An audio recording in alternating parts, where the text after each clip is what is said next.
So, you have a Loki TV show for me? Yes, sir, I do. So we're gonna pick up right from that scene in Avengers Endgame, right? Where Loki grabs the Tesseract during the Battle of New York. Okay. And so he's gonna get picked up by something called the Time Variance Authority, because he messed with something called the Sacred Timeline. So they have to prune this new timeline branch he made. Well, what about all that time travel the Avengers did? Yeah, well, see, the TVA says that was supposed to happen, but Loki grabbing the Tesseract, that wasn't. Okay, but some of the time travel they did was because Loki grabbed the Tesseract. Yeah, well, don't worry about that. Oh, okay, I won't. So they bring Loki to the TVA headquarters, and a robot starts to take his clothes off with some claws. What? But then that doesn't work, so the robot just kind of zaps his clothes off. What are you talking about? Well, sir, if Loki's gonna be the star of a Marvel show, we're gonna have to see him shirtless. That's how this works. Right, of course, that makes sense. And so then this lady, Ravonna Renslayer, wants The to hero kill every him, because time, he's a right? bad variant. All right. But then this guy Mobius pops in and stops her, and by the way, I was thinking we could get Owen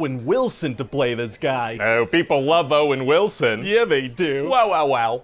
Wow. And this guy's also really into jet skis. I now have a deep desire to see Owen Wilson on a jet ski that I didn't have just a few seconds ago. I know you do. That's the main hook of the did show that now. perfectly. Oh, picturing Owen Wilson on a jet ski is tight. So Mobius is going to show Loki a video of how his life plays out after the Battle of New York. Getting his mom killed, getting close to Thor, getting killed by Thanos. Okay. And so watching this video is going to completely change Loki into a sympathetic character that can lead his own TV show. He just killed Phil Coulson. Yeah, but he watched a video, so he's pretty much a good guy now. Oh, okay, you're speed running this character development. Yeah, just kind of get it out of the way with a nice little video, which somehow has the same cinematography as the movies did. Well, okay then. And so anyway, the reason that Somehow. Mobius wants Loki's help is because he's chasing this other variant that keeps killing TVA agents, and it's another variant of Loki. Oh. Yeah, and so then Loki figures out that this other version of him is hiding in apocalypses, because you could do anything there and it won't affect stuff because those timelines are ending anyway. I guess that makes sense. It does. See, Loki and Mobius head to Pompeii, and Loki starts interacting with people right before Mount Vesuvius erupts. Okay, but wouldn't that lead to some of those people dying in different positions than they would have, which would then affect the days of the people that discovered the bodies and create some kind of butterfly effect? No. Oh, okay. So eventually they go to the supermarket in the future, and Loki discovers that the other Loki is a woman, and she goes by Sylvie. Oh, interesting. Yeah, and so this is her show now. What? This is really Sylvie's story. She was pruned at a young age and managed to changed escape, up. and she's been building up this attack against the TVA for all these years, and Loki's just kind of along for the ride. Oh, okay, gotcha. And so Sylvie sends a bunch of these things called reset charges into the TVA to distract them, right? And she wants to kill these beings called the Timekeepers, who apparently run the show. Very exciting. But then they get attacked, so Loki uses this thing called a tempad to teleport them onto a planet called Lamentus that's about to be destroyed. Smart. No, not smart, because Sylvie's like, that plan at the TVA, that was years in the making. Years, and you just ruined it. So why doesn't she just use the tempad to go back and finish the job? Well, no, now it's out of power. The plan was years in the making, but she didn't charge the tempad? That's what we're going with. So then they're gonna talk and talk for like 30 minutes straight, because that's Talk kind of the and talk. deal with these episodes. Oh, it is. Oh yeah, a whole lot Thank of you. Talking. So then they find this big escape ship they have to get onto, and Loki's gonna be like, oh my god, they're gonna leave all these people to die. I mean, what does he care? He just killed a bunch of people in New York. He watched a video. He cares about this stuff now. Right, sorry, I forgot. So this city starts getting destroyed, and Loki's gonna stop a building from falling with his mind. Oh wow, I didn't realize he could do that. That's because his power level changes from scene to scene, depending on what I want to happen. Oh, neat. Also Anyway, then true. the escape ship explodes, so their one way out is destroyed. Wow, it's gonna be hard to get out of there now. Actually, it's gonna be super easy. Barely an inconvenience. Oh, really? Yeah, see, the power of their newfound love creates a new timeline branch, so the TVA comes and picks them up. Okay, I thought the whole thing about apocalypses was that anything can happen and it wouldn't change anything. Why does them falling in love affect things? Because it does, so they're in love now. Oh my god, can you imagine falling in Because love it with does. yourself? I can. Ugh.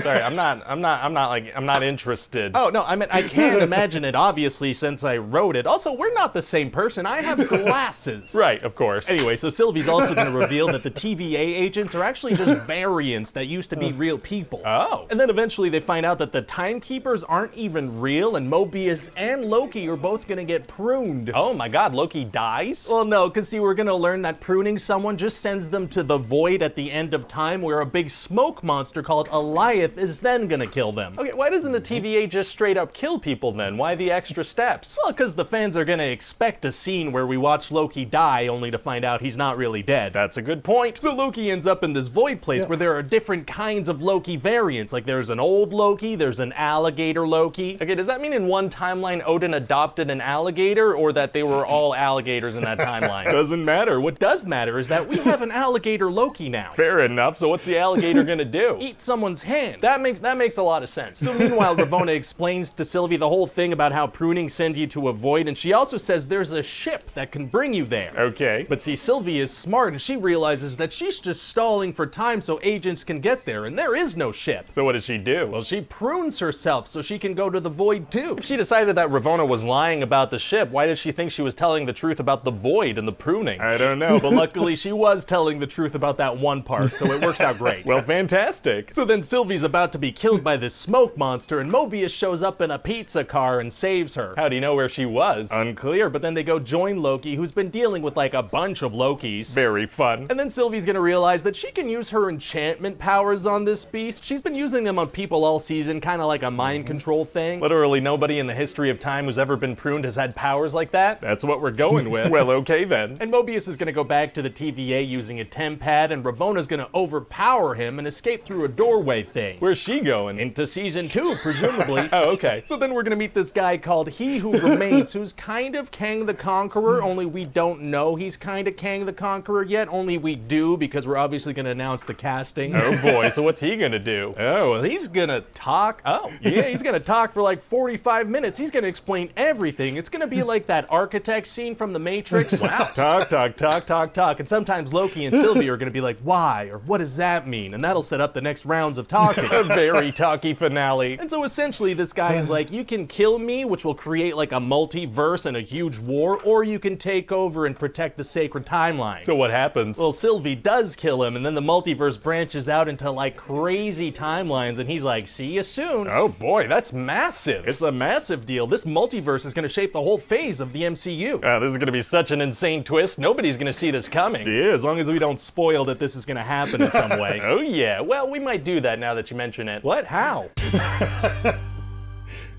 So I just stop and think for a second, and I realized that I have not really put all my thoughts about Loki out there. And I'm not going to make this long or anything, but I enjoyed the show, like very much so. I think it's actually one of my favorites. Falcon and the Winter Soldier is fun because it's just a straight action series, so you know what you're getting there. WandaVision was very different, obviously, but it was a slow burn to what we figured was going to kind of happen, but we're going to get more info on that. And Doctor Strange too.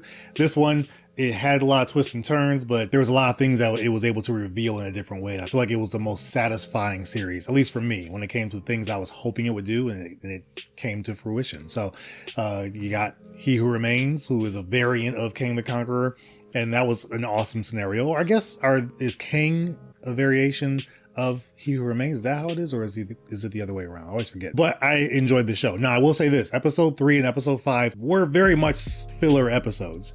A lot of talking throughout all the episodes, but these 2 episodes had a lot of talking, a lot of like exposition and things of that nature. I think it did a good job of building Loki to a different type of heroic character, still an anti-hero, in all senses of the word, but I felt like it did a good job helping me relate more to him and just enjoy his character more. I felt like he got a lot of praise for no reason in the MCU, while he was still alive for so long, all that kind of stuff.